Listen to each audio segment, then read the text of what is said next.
Peace for Ukraine or Ukraine now. Russia, just go home. Our programs offer many languages. Please visit suprememastertv.com/schedule. Nos programas offrent plusieurs langues. Veuillez visiter suprememastertv.com/schedule. Nuestros programas ofrecen varios idiomas. Visiten suprememastertv.com/schedule. Τα προγράμματά μας προσφέρονται σε πολλές γλώσσες. Παρακαλούμε δείτε suprememastertv.com/schedule. You know, when you live with a companion animal and you actually understand the relationships between different beings and different species, then that actually becomes a larger part of your life.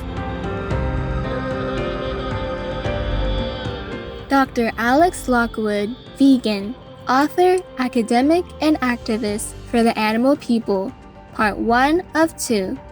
Continue watching to find out more. Don't think that vegetarian food is not nutritious. In fact, it provides ample nutrition for our body. For example, beans contain unsaturated fat, which is even easier for our body to absorb. Many vegetables are rich in nutrients, which cannot be provided by meat. Nowadays, nutritionists worldwide advocate vegetarianism, saying the vegetarian diet is the most nutritious and healthy. Therefore, don't think that being a vegetarian will lead to malnutrition. That is the wrong idea. The Venerable Master Wanju, vegetarian.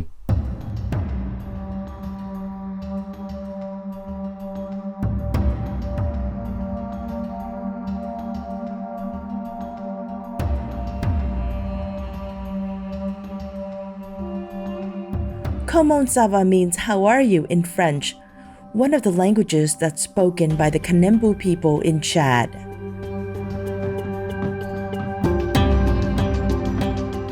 I am Hinda. The loving Kanembu people wish you happiness, joy, and contentment.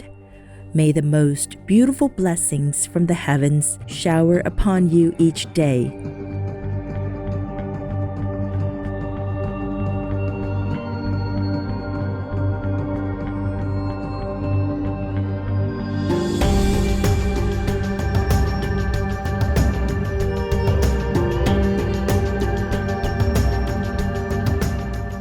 Shining viewers, welcome to our show, Dr. Alex Lockwood, vegan, author, academic, and activist for the animal people, part 1 of 2.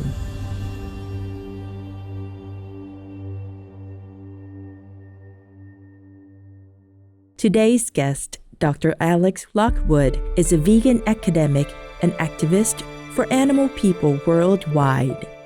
Dr. Lockwood has received numerous awards and funding grants to continue his noble work.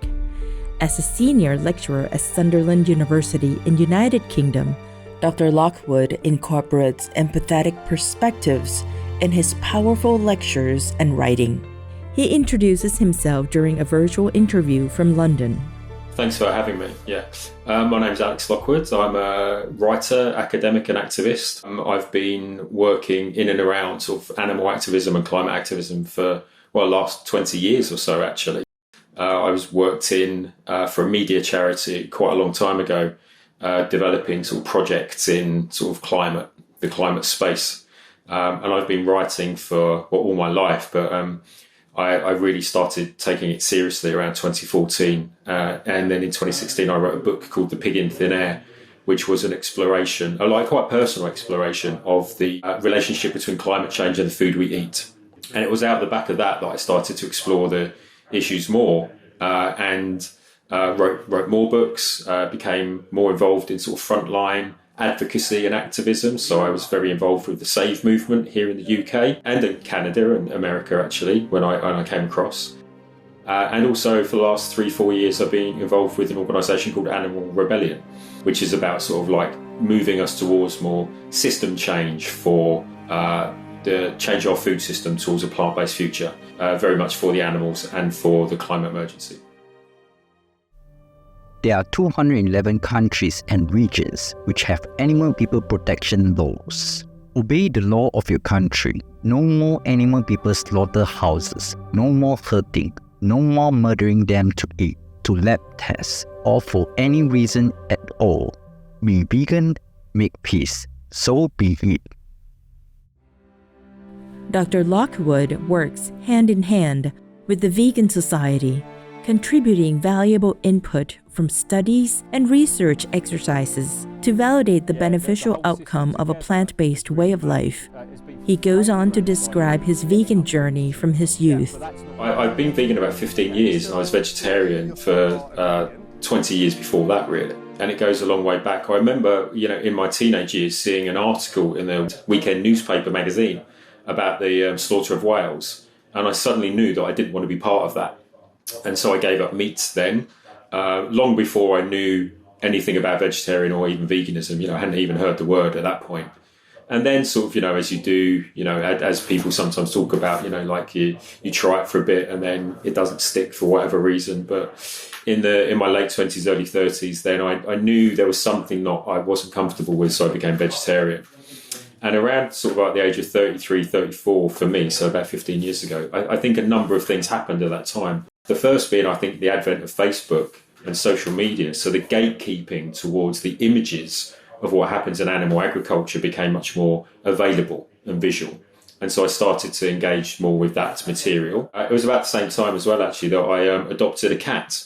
And so, when you live with a companion animal and you actually understand the relationships between different beings and different species, then that actually becomes a much larger part of your life. And so you reflect and think about that and feel about that much more.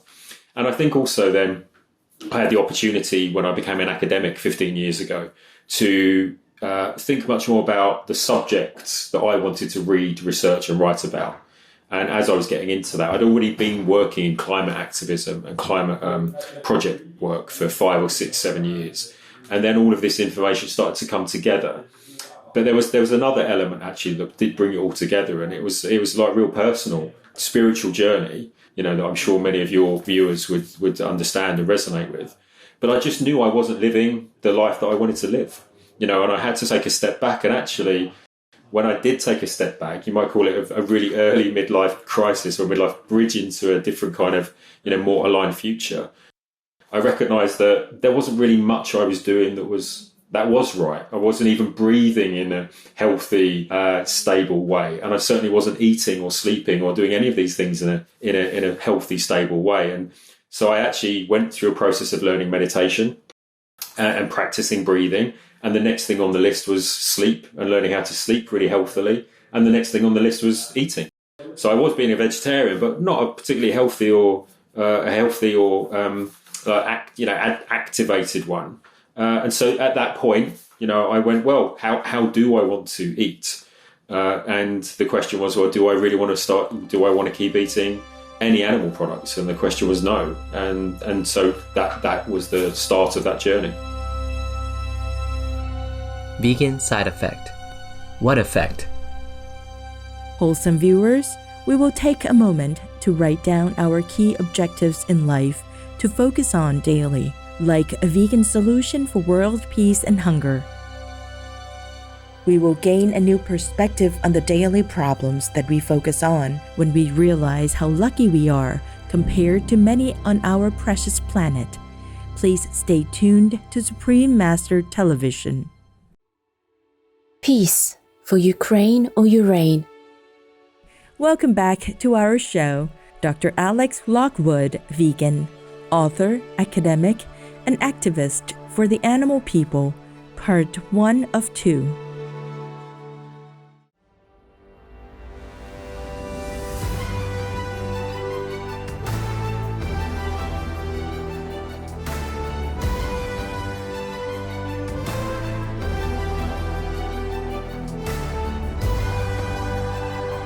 Such a handsome you are.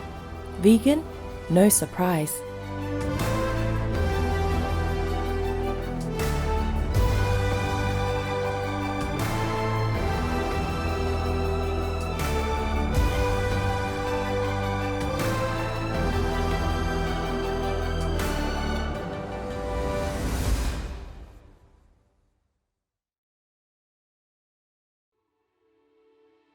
Dr. Lockwood's style of writing captures images of our animal people friends in a way that compels the reader to contemplate how we value the life of other beings. His writing perspective makes one see how a desensitized society leads to a world where nothing is safe, including the planet itself. It is only through understanding other cultures and integrating with human and animal people that we learn to preserve what we have through interconnectedness and mutual respect.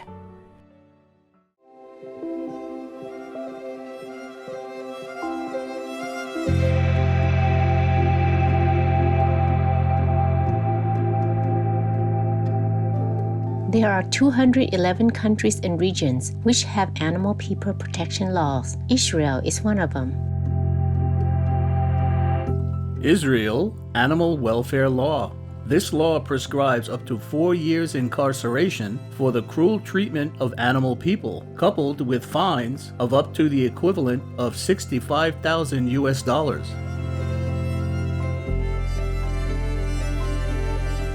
Obey the law of your country. No more animal people slaughterhouses. No more hurting. No more murdering them to eat, to lab test, or for any reason at all. Be vegan. Make peace. So be it.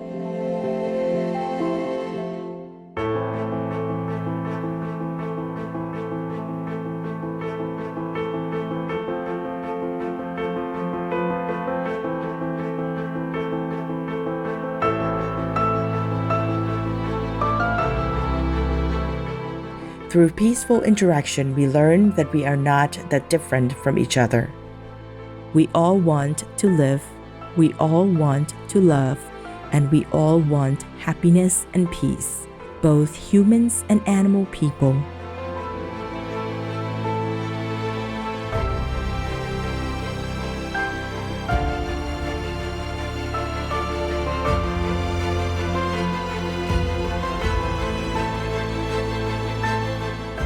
Dr. Lockwood tells us about his book, The Pig in Thin Air.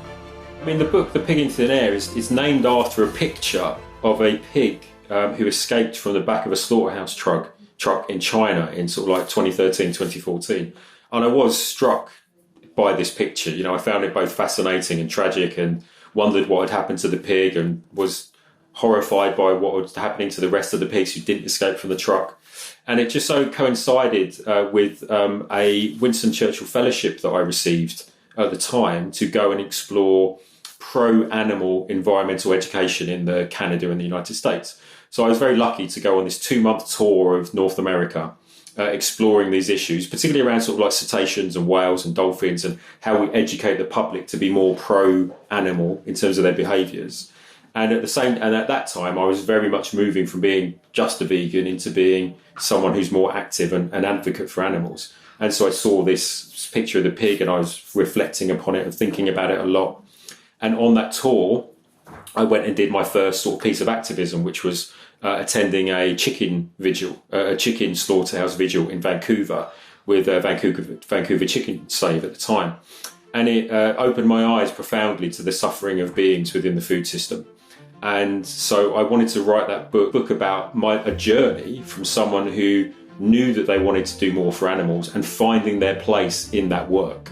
And so the book is in 2 parts. It's like how I became an advocate for animals, and then what kind of an advocate for animals could I be? Where could I use my time and skills and energy best?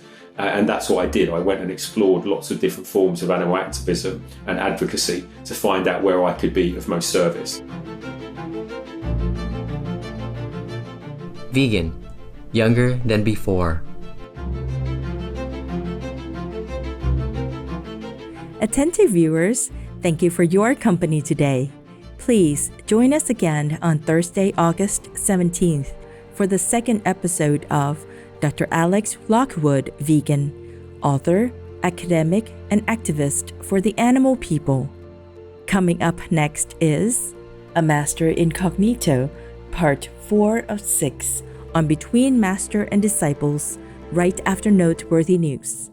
May more and more people align with the heavenly way of living and embrace the vegan way of life to benefit all beings on our planet in God's grace. Be vegan, make peace, do good deeds. Hell not reach. Russia, leave Ukraine or you reign now. Peace be with you too. Our programs offer many languages. Please visit suprememastertv.com/schedule and suprememastertv.com/VE